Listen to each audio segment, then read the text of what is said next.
Welcome to Sustainability in the Air, the world's first podcast dedicated to sustainable aviation. This show is brought to you by Simpliflying, which has been helping build trust in travel for over a decade. Through in-depth conversation with aviation leaders, Sustainability in the Air breaks through the current clutter and provides a clear roadmap for the future. It's about time we embarked on creating a net zero future for the industry, together. This season of the podcast is brought to you by Carbon Click, leaders in managing carbon offsetting programs for top global airlines. Without further ado, here is your host, Shashank Nigam, CEO of Simpliflying. Blake, welcome to the podcast. You are running potentially the hottest startup in aviation right now, trying to go supersonic again, and who doesn't love a Concorde moment? You, of course, didn't come originally from aviation. Tell us how you got into the industry and what was your eureka moment to start Boom? Well, I think I was lucky to grow up in a world in tech where everything was getting faster and better. I started my career at Amazon in the early 2000s. My parents couldn't understand why the kid with a computer science degree wanted to work at a bookstore. But yeah, having spent time in tech, everything was getting faster and better, from our phones to our internet to our e-commerce. But I've loved airplanes since I was a kid, and I've been flying for fun as a private pilot since I was in college. And I never understood why the most impressive passenger airplane in Concorde was found in museums rather than at airports and in the sky. And so fast forward to about 8 years ago, I knew I wanted to do another startup. And this time I wanted to work on something that would really matter to the world. I wanted to work on the most important thing that wasn't impossible, no matter how difficult it might be. And so I thought I would get 2 weeks into the research on supersonic and understand why it was a bad idea that no one was doing. But instead I found a whole bunch of stale conventional wisdom that, in fact, the technology is there, the market is there, the regulations are there. It's just very complex and it needs to be executed. And once I realized that, I felt like either I have no courage or I'm going to start a company and make a run at making it happen. Well, you definitely made a run at making it happen, and there's a whole side of the industry that wants this to see the day of light. I have a question before we go forward, though. Why did you name it Boom? Why not Sonic or Sonic Speed or something else? Why Boom? It's fun. It's memorable. It's quick. It's like boom and you're there. And and also it was a subtle suggestion that the sonic boom is not the blocker that people thought it were. People said, "Oh, you have to solve sonic boom, or there's no market." It's not true. There are hundreds of routes around the planet where we can give great speed ups for passengers while only putting sonic booms where there's no one there to hear them. Right. Now, this is something you've mentioned previously as well, that there are hundreds of routes that this plane can fly on. American Airlines, in fact, recently ordered a bunch of these, then they want to fly them all over. But isn't it true that over land you have to fly subsonic, and only over water you can go Mach 1.7? That's right. So over water, there's a 2-time speed advantage at Mach 1.7. And over land, we can fly right under the speed of sound at Mach 0.94, which is a 20% speed advantage versus typical subsonic airliners. So a speed advantage even over land, but a much bigger one over water. And ultimately, we expect to, there'll be an Overture 2, there will be an Overture 3. We will have airplanes that help, muffle the sonic boom. And ultimately, I think we're going to have high-speed flight unrestricted everywhere. But with Overture 1, our strategy was to keep things as simple as possible. And as Boom is the first new commercial aircraft company founded by entrepreneurs since Douglas Aircraft in 1921. So it's literally been a century, and we've set out to do something fairly challenging with building a supersonic passenger airliner. And so we said for that first Overture, how can we simplify the problem and get this in the hands of passengers and airlines as quickly as possible? And part of that was saying, let's focus on transoceanic flying, and let's put sonic booms where no one's there to hear them. And it turns out there's a wonderfully large market, and then we'll tackle the rest of it in version 2. Keep it simple. I love it, right? Keep it simple, keep it predictable almost. People know what you're up against, right? You're not trying to reinvent the wheel here. Concorde did this. Let's do this in a better way. At the Farnborough Air Show, you were there. Whisk CEO Gary Gayson was there, and he said that it takes $2 billion to bring a new aircraft to commercial use. He's obviously just developing an air taxi with the help of Boeing. What you're doing is on a much bigger scale. You're getting a new supersonic aircraft built. How much funding in total do you think you will need, and how will you get there? We expect the total cost of development and industrialization between Boom and our suppliers to be between $6 and $8 billion. So it's not an insignificant sum of capital. But one of the things that makes it feasible is that this is, while it's a new capability, new design airplane, it's leveraging technology and regulations that already exist. So carbon fiber composites, turbofan engines, fly-by-wire flight controls, etc. Things that flew 10, 15 years ago on a 787 where there's already a known supply chain, a known industrial base, and already known regulations. And so for that reason, it is, it's, I would say, only 6 to 8 billion, not a much larger sum. And as far as how we get that, Boom's already raised $600 million from a variety of sources, and we continue to have great success in attracting investor capital, as well as airlines put up prepayment dollars, and suppliers often invest their own capital as well to develop their portion of the airplane because they believe in the market for Overture. Right. Now, so let's get straight to the point. The elephant in the room is engines. Everyone wants to know about engines ever since Rolls-Royce officially said they are no longer developing the engine with you. Since then, I believe there's been a report which says both GE and Pratt & Whitney may not be interested.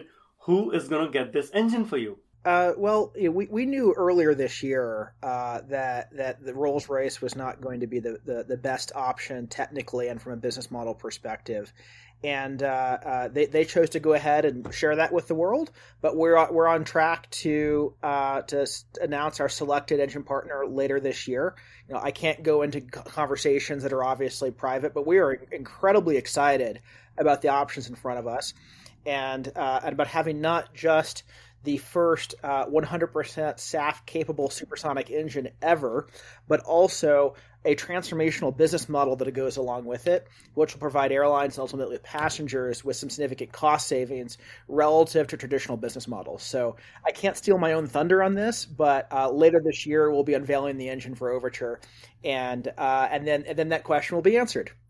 It definitely calms my nerves and definitely the nerves of some of the listeners that, okay, there is an answer there, rather than you're trying to figure that one out. The question, though, is how do you get a United and an American to commit to, paying you a non-refundable fee without having something as critical as engine and performance metrics? And I know a lot of that is based on the engine being decided. Well, I think we are very fortunate to have incredibly visionary customers, both at United and American, at Japan Airlines, who actually pre-ordered much earlier. And additionally, we've got great suppliers we've already announced, like Safran, Collins, Eaton. And what do all these people believe? They all believe there is a large market for supersonic commercial flight in the model and in the form factor that we're building in Overture. And so in that context, all the pieces are going to come together. And we're not going to rush a decision as critical as the engine decision. And like I said, it's not just about technology. It's about business model and about today. Today, there's just really maybe predatory pricing in the way jet engines are maintained, and there's an opportunity for us to do much better that will reduce the cost of supersonic flight, and so we're excited to announce that when the time is ready. But everyone who's close to this understands that, of course, this is going to be solved. It's always been on our plan to solve it this year and announce what the engine selection is, and more importantly, the business model associated with that. Right. So that's interesting and exciting. Japan Airlines, thanks for reminding, also reminded me that an early supporter like Virgin Atlantic has actually backed out while others have come in. Is that because of the engine issue, or do they have their own reasons? It has nothing to do with engine. We're grateful with the early work we did with Virgin Group, which was actually separate from Virgin Atlantic, and they've had their own their own trajectory, and ultimately we see Overture as something that every major global airline is going to want to have as part of their fleet, and we can have discussions with airlines on virtually every continent. Wow, fantastic! I'm wishing you all the success in that for sure. Now, one of the most interesting aspects of this is what you just mentioned: sustainable aviation fuel. How Boom will fly on 100% SAF. I saw Ben's report recently that was launched around Boom's own sustainability targets and how you'll get there. One of the things that works in your favor is that the cost of sustainable aviation fuel is coming down, just like solar and wind did, isn't it? Will there be enough SAF to go around at the right prices? So let's pull the camera back for anybody who's not been following sustainable aviation fuel in minute detail. I think there's broad recognition in the industry that we need to decarbonize air travel, and there's sort of one contingent that says, you know what, we should just fly less. And I'm very much of a very different view. Like I think life happens in person. I think travel is an incredible good. I think the ability to get, for example, I want my kids to grow up having not just read about other cultures in textbooks or on YouTube videos, but actually have been there and broken bread with people on every continent, because I think it's incredibly humanizing. And I could keep going about the benefits of travel. So I think our challenge really is that we actually want to enable a lot more travel. We want more people going more places more often, but we have to do that in a way that is also good for the planet. So how do we do that? Well, in short haul aviation, there's belief, a good reason to believe that battery electric will work well. But for long haul, for travel between continents, batteries are 50 times heavier than jet fuel. And so you want to cross the Atlantic on a battery, you run out of charge before you get there. So we need high energy density fuels. And there's some people look at like hydrogen, which has got massive infrastructural challenges. But sustainable aviation fuel is basically synthetic jet fuel. There are a bunch of different ways to build it, but it's built in essence from carbon that's been removed from the atmosphere, and then liquefied. And so we designed Overture to be the first airliner that's intended to run on 100% sustainable aviation fuel without blends or additives. The legacy subsonic fleet needs to blend in about 50% fossil stuff with the sustainable fuel in order to get some impurities, or some compounds that the old airplanes actually need. And Overture won't need those. It can run on 100% sustainable aviation fuel, which means not just the carbon emissions are better. On the right feedstock, this can actually be net zero carbon. But additionally, we can reduce our non-CO2 emissions as well. Now, historically, the challenge with sustainable aviation fuel is it costs too much. We don't have enough of it. And in fact, it looks a lot like solar and wind did, call it 20 years ago, where the costs are high and the scale is low. But what we've seen is that just like solar and wind went through this exponential improvement curve, where in many places in the world, renewables are now the low-cost source of energy. And what we're seeing is the early part of the trajectory for sustainable aviation fuel going to be on the same path. Production is increasing exponentially. We're seeing the sort of incentive and support around sustainable aviation fuel that we saw for other renewables in their early days. The Inflation Reduction Act that was just signed into law creates a blender's tax credit, for example, the same kind of incentive structure that was that helped drive growth of other renewables in their early days. So there's a lot of work left to be done there. But when we look at two things, one is we look at the rate of improvement, and number two, we look at what are the fundamental cost inputs and the scalability of those inputs to sustainable aviation fuel production. That makes us very bullish that ultimately not only are we going to have enough sustainable aviation fuel, but it's going to be available on great economics as well. And I think we'll see that SAF actually has an economic advantage relative to running on fossil. Now, it'll take some time to get there, and a lot of investment has to happen. It's not going to be easy, and it's not guaranteed, but that we are very much SAF bulls. No, absolutely. We've seen it, like you said, happen in solar. For example, solar has indeed become one of the cheapest ways to get electricity in many jurisdictions. Though, while I agree, the cost is definitely getting lower, and the supply will also be increasing. In fact, I had the VP of SAF from Nestate tell me that they're increasing capacity 15x year on year for next year. So definitely that capacity is increasing as well. But the question that was raised actually by a former guest on this podcast, Dan Rutherford of the ICCT, he said that 15 Overture jets would burn 360 million gallons of SAF per year, which is about 6% of the US production in 2020, or 5 million acres of soybeans planted in South Dakota. What do you say to critics like Dan, who claim that you're diverting SAF away from where it's truly needed, where it could be powering 300 or 400 seat subsonic aircraft on trans-Pacific or transatlantic routes? So first of all, those numbers are wrong. But here's the thing that matters. To make supersonic, forget supersonic, to make long-haul aviation sustainable and carbon neutral, we need enormous quantities of sustainable aviation fuel, and it's going to come from newer generation feedstocks. The crop-based biofuels. There are a whole lot of problems with that. It takes a lot of arable land. It's not 100% carbon neutral on a life cycle basis. Lots of issues with first generation sustainable fuel, but latest generation, third generation sustainable fuel is a carbon capture technology, and there are lots of different players working on this.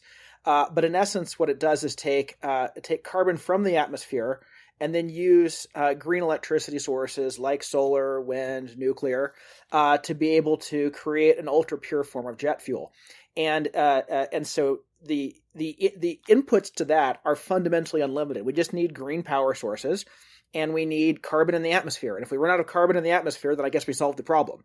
So this stuff it's fundamentally infinitely scalable. Needs a lot of investment to make it actually scale. But if you believe that if you believe that all of this can happen, then there's going to be plenty of sustainable fuel to go around. And I see ourselves at Boom as playing an important role in catalyzing that investment. And so so we have some well-known partnerships with sustainable fuel providers. We're going to be announcing more in the not too distant future. And it's part of our role, and United does the same thing to invest in SAF production, so that ultimately there's going to be plenty of fuel available, and then building Overture such that we can run on 100% sustainable fuel and not needing the blends or the additives that the legacy fleet needs. And ultimately, subsonic will catch up as well. It's not going to be just Overture, but I'm really proud of our leadership position on this front. Sure. So what you're saying is there will be enough for everyone. Is that right? Yeah. Yeah, I mean, it won't be a scarce commodity. No, I mean, unless carbon in the atmosphere is a scarce commodity, there's no reason to believe that's a good news. Aviation fuel is going to be a scarce commodity.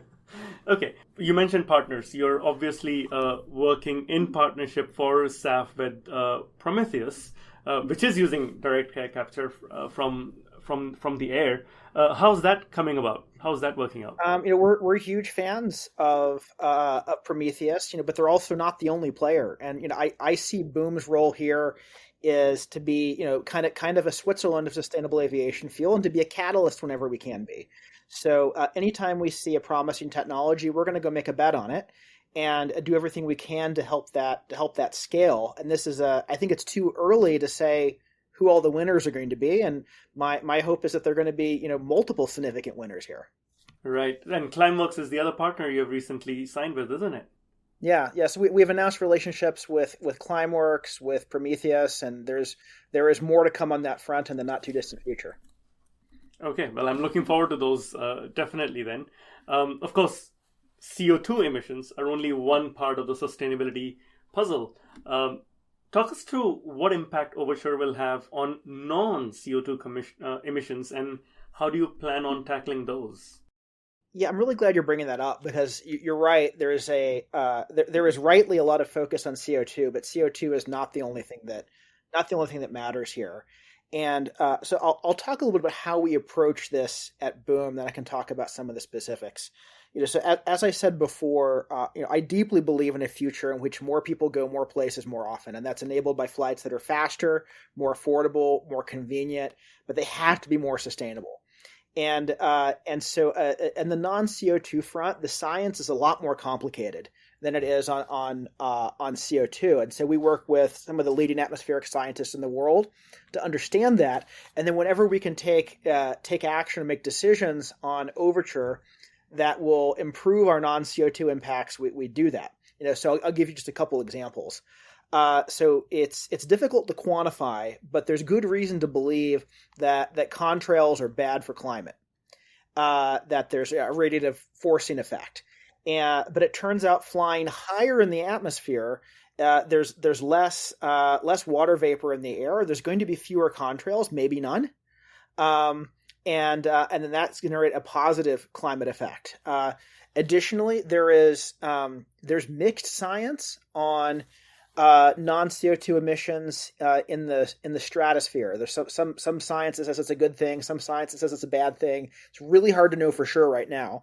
But when we had the opportunity to shape the design of Overture, we chose to slightly reduce the cruise speed. Our initial cruise speed was Mach 2.2, and for this and several other reasons, we chose Mach 1.7. And one of the benefits of that is the average altitudes flown reduce. And so we spend more time at relatively lower altitudes versus at higher altitudes, where that question of where the emissions are just starts to come off the table.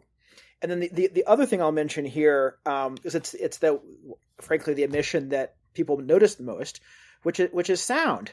And supersonic airplanes, whether we're talking fighter jets or Concorde, they've got a bad reputation. I should say they've earned a bad reputation for being loud. With those afterburning engines, windows rattling around airport communities. And when supersonic comes to your local airport, we want the community to be excited, not nervous that their windows are going to rattle. And so we challenged ourselves to design Overture to meet the same most stringent community noise standards that apply to latest generation subsonic. And so, how we do that, it's partially the engine design using turbofans, not turbojets, not using afterburners, but also some changes in the wing geometry. And in fact, some software optimization of takeoff profiles. There's a lot of sophistication that goes into actually accomplishing this. But the net result is going to be, Overture is going to certify the same noise levels that apply to latest generation subsonic. And so I think for that reason, there's a lot of reasons for community to be excited. But we're going to keep looking at all this stuff and always challenging ourselves. How do we continue to remove sustainability as a barrier to travel? Fantastic. Now, are you saying that you are close to removing the sonic boom if you're meeting normal noise standards? No. So there are two different questions about noise associated with supersonic airplanes. The one that everyone thinks about is the sonic boom, which is the sound the airplane makes whenever it's flying faster than the speed of sound, continuously. And so with Overture 1, our keep it simple strategy is we'll fly supersonic over water where no one's there to hear it. And over land, we'll fly right under the speed of sound. Still have a speed advantage there, about 20%, but there's no sonic boom where anyone's there to hear it. So that whole question is just moot on version 1. So we'll solve sonic boom on version 2, version 3, but version 1 has to solve takeoff and landing. And supersonic airplanes, like I said, earned a reputation for being loud around airports because of the aerodynamics of the airplane, because of the afterburning engines, and we've been able to eliminate that from Overture's design. So around airport communities, it can be quiet operation. Got it. That makes much more sense. Thanks for clarifying that. I'm just curious, on a side note, personally curious, is there anyone on your team who worked on the original Concorde as well? Not full time, but we have many friends in the Concorde community. I have if I turn the camera around in my office here, we have a print of a beautiful print of Concorde that's signed by every Concorde engineer or pilot that's come in to spend time with us. And many of them are still alive. Many of them are still incredibly sharp. And we've had the great benefit of really standing on the shoulders of giants. The more we learn about what it takes to make Overture possible, quite frankly, the more in awe I am of what was accomplished 60 years ago with slide rules and wind tunnels and drafting paper. a really, really incredible machine technologically, that was missing a business model. And so, we are building on top of everything learned from Concorde technically, and then we are also ensuring that we have a business model that tickets that are affordable to enough passengers, an airplane that's profitable for airlines. Because sustainability is not just about emissions and sound; it's about economics. And Concorde's not here anymore because economically it was unsustainable. And we want to deliver a supersonic airplane that tens of millions of people can benefit from. And ultimately, I think several generations into the future, I want anyone who flies to be able to benefit from supersonic. And that requires focusing on economics every bit as much as it requires focusing on environment. No, absolutely. I think it has to be, you're right, it has to be the right price.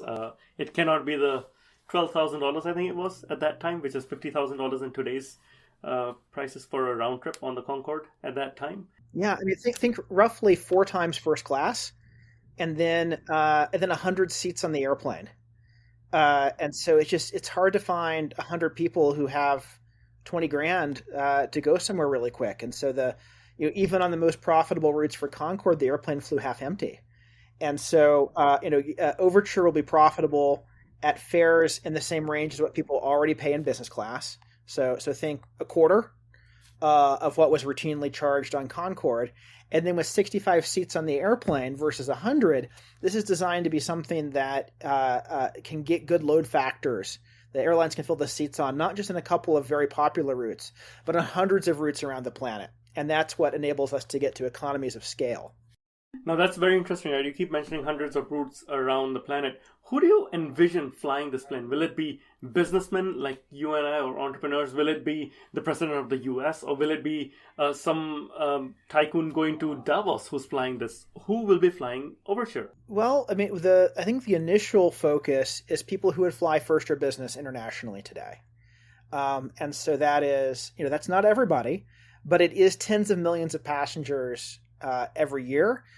Both people traveling on business as well as people traveling on leisure who have the means to fly front cabin. And so that's a significant step forward in accessibility versus on Concorde. But I'm sure for many people listening, business class is not inexpensive. And that's why we're not stopping with Overture 1. There's going to be an Overture 2, Overture 3. And we will work very hard to increase the efficiency of supersonic flight such that more people can benefit from it. If I think back about some of my personal motivation, my kids, sadly until last year, they had a grandfather who lived 18 hours away in Hong Kong, and he passed last year, having met his grandkids maybe 3 or 4 times their entire life. And why? Because 18 hours is too darn long. It's too long, especially for the very young or the very old.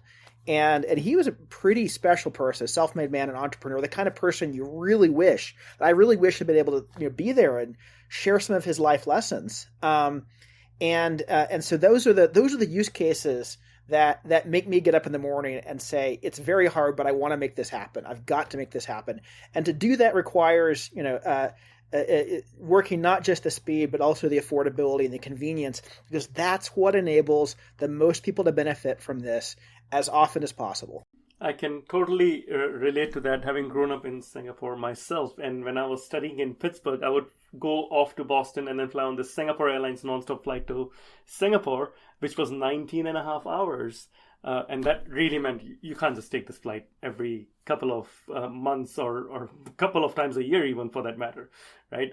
These are very long journeys. Yeah, that's exactly right. And on one hand, I feel this immense gratitude that we have jet airplanes and those flights exist at all is incredible. But if we look at the first 50 years of aviation from the Wright brothers forward into the jet age, we made regular progress on speeding up travel. And every time we sped up travel, people didn't spend less time on airplanes. They actually spent more because there were so many more possibilities in the world. But then we sort of lost our way in the 60s and 70s. And we focused on making the machine more efficient, which is great. It should be. But we left off making humans more efficient. We left off improving our own ability to access the people and places on our planet. And it's time to pick back up. I think, as you can tell, I'm incredibly passionate about this, which I'd better be because it's not easy. Absolutely. Now, you've had a long run at this. You didn't start this yesterday. What are some of the biggest challenges you've had to overcome in your journey since 2014 till date? Well, look, maybe I should talk about what the challenges aren't, and then I'll kind of talk about what they are.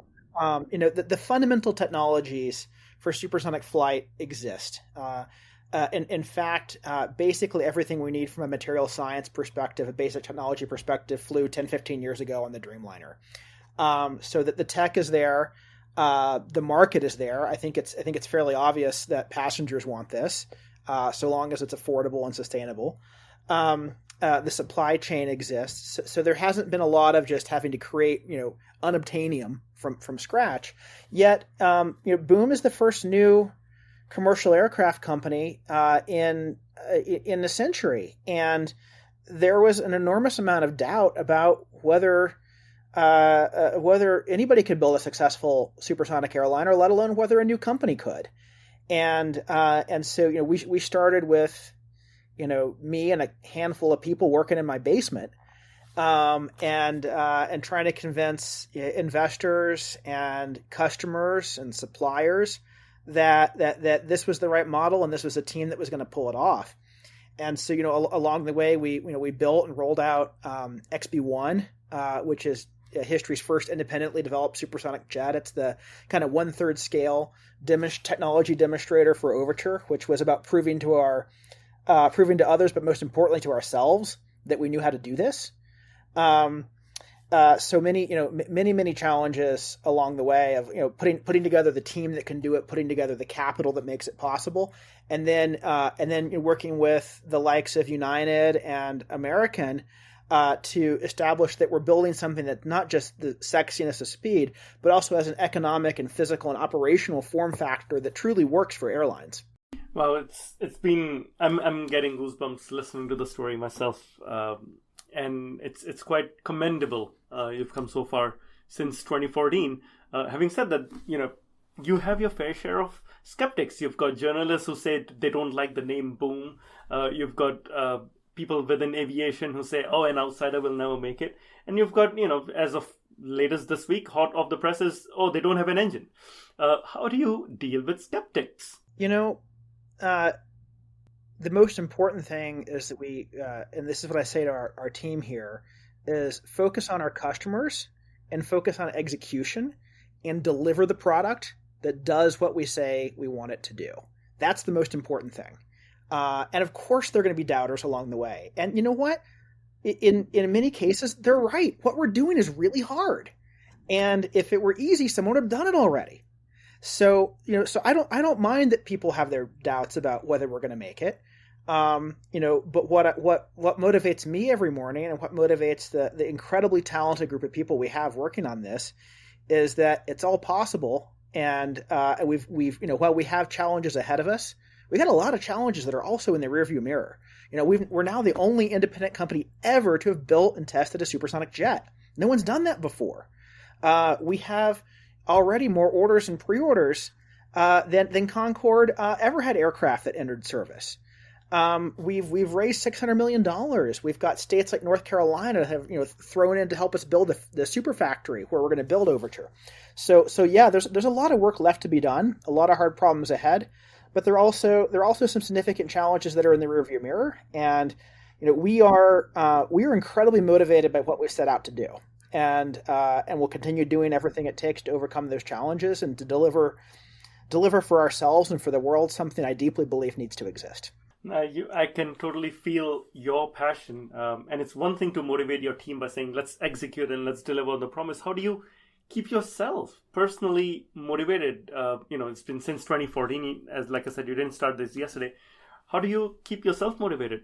It's the same answer, and I'm glad you asked that question because it goes very much back to my choice to work on this versus any of the other things I might have worked on. Something that I think entrepreneurs listening can appreciate is that there is no such thing as an easy startup. They're all hard, every single one, whether it's a mobile app or an airplane. And as a ambitious founder, I know I'm going to run at my personal red line no matter what I'm doing. and that effort's always going to feel the same.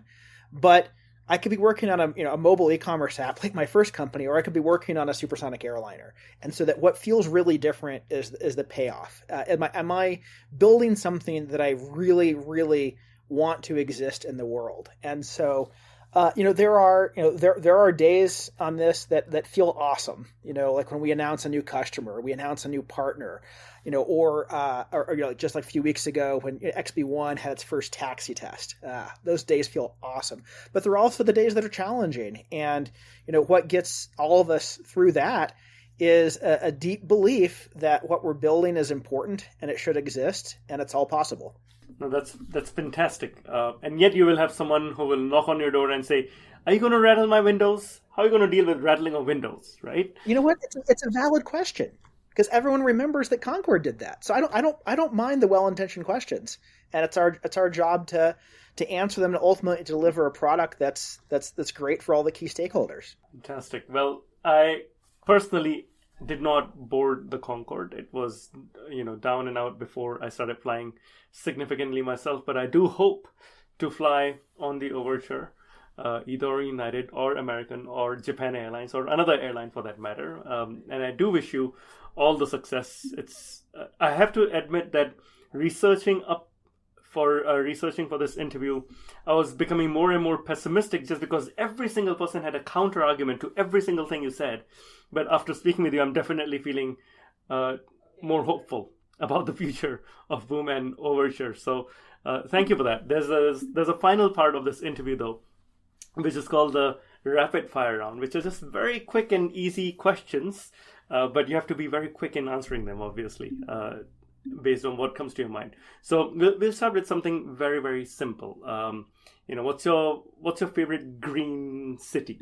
My favorite green city? Oh man, I have to say Seattle. I spent my 20s in Seattle, and it is quite literally green in the Pacific Northwest. Yes, when not gray. when not gray and rainy. Yeah, Seattle's a great place to have an instrument rating as a pilot. Absolutely. What about your favorite book, either on sustainability or a favorite book in general? I've been reading sci-fi lately, and actually, I lament a little bit that there isn't more optimistic sci-fi. We've had a lot of dystopian sci-fi.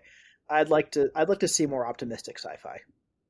So, what's a good book for optimistic sci-fi readers? One of my favorite ones recently is probably The Martian. It's a little bit of a cliche to say it. But there's a story of technological achievement. And I'm guessing that's your favorite movie as well, then? Oh, it's hard to pick favorite movies. I love that it's a brilliant movie. I enjoyed the new Top Gun, the original Top Gun. I enjoyed Sully. I enjoyed Apollo 13. But also I see a trend here. I love The Incredibles. I love Ratatouille. I love the story, in Ratatouille about this notion of like anybody can cook and this notion of innovators can come from anywhere. Yep. No, definitely. A few of them are my favorites too. Which airline do you think is currently doing a good job getting to net zero? We are very grateful to be partnered with United, who I think very early on saw the importance of sustainable aviation fuel and was willing to bet not just its brand but also its capital on investing and scaling the supply chain. I think it's a big deal, and it's inspiring to me. I think it's inspiring to the rest of the industry. Absolutely. We had Scott Kirby on this show, and he was definitely one of the most knowledgeable CEOs I've spoken with on sustainability. Another question, what is your most controversial sustainability opinion? Probably that supersonic flight is going to be a sustainability pro, not a sustainability con. People remember Concorde as almost the epitome of unsustainable. We literally don't have it anymore. And the notion that the fastest airliner can also be the best one for the planet is, I think, an important but not yet widely recognized truth. Maybe you should have called this the Procorde rather than the Concorde. I love it. Okay, I'm going to steal that one. The Procorde, right? How about something that you still want to learn? I mean, we could talk forever. Lately I've been doing some research and some reading on longevity science, on neuroscience and how the brain works. I mean, I think there's virtually nothing that I'm not interested in learning. I wish I could live 10 times as long so I could explore all these things.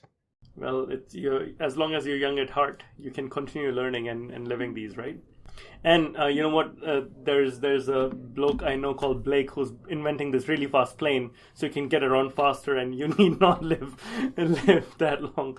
Sometimes I think I should have really worked on longevity before I worked on airplanes. Because if I succeeded at that, then I'd have all the time to work on all the other things. Right, absolutely. Who do you look up to as a leader? I mean, there are a whole bunch that I look up to. I mean, I mentioned earlier that I started my career at Amazon. I had the good fortune to work not a lot, but a little bit with Jeff Bezos, who super impressed me with his ability to think long range and think in terms of principles and build things that were going to matter for the long term. I'm inspired by what has been accomplished at SpaceX and Tesla by Elon. And you were asking earlier about why should people believe that an outsider could come in and do this? Well, the most impressive rocket company and the most impressive car company were both created by outsiders. So in some ways, I actually think that's an advantage, not a disadvantage. Right. And finally, what's the best advice you've received? It's a cliche to say this, but it's totally true, which is you have to optimize. I found I have to optimize for what things are going to make me happy and success, and pursuing things I'm passionate about. In working on Boom, there's no shortage of challenge, but I never get up in the morning and think, why did I get into this? The answer is obvious, and no matter how hard it is, it's always worth it. And when I found that when I pursue something that I truly love, I find that I have capability that I didn't know I had, and I'm willing to reinvent my leadership to be able to do what I've set out to do. So that it's a cliche to say follow your passion, but it's really, really deeply true. Like asking myself the question, if I could do anything in the world and be guaranteed success, what would I work on? And then going and actually working on that. Wow, fantastic! I'm sure some of the listeners would have loved to know you a bit more personally, a bit better personally. But this was great, Blake. Like I said, I feel more hopeful. Definitely more hopeful after speaking with you about the future of Boom and Overture, and I do hope to step on board a supersonic flight myself one day. Thank you for... Well, I can't wait to welcome you aboard. Yes, thank you for doing your best to make this a reality. Thank you.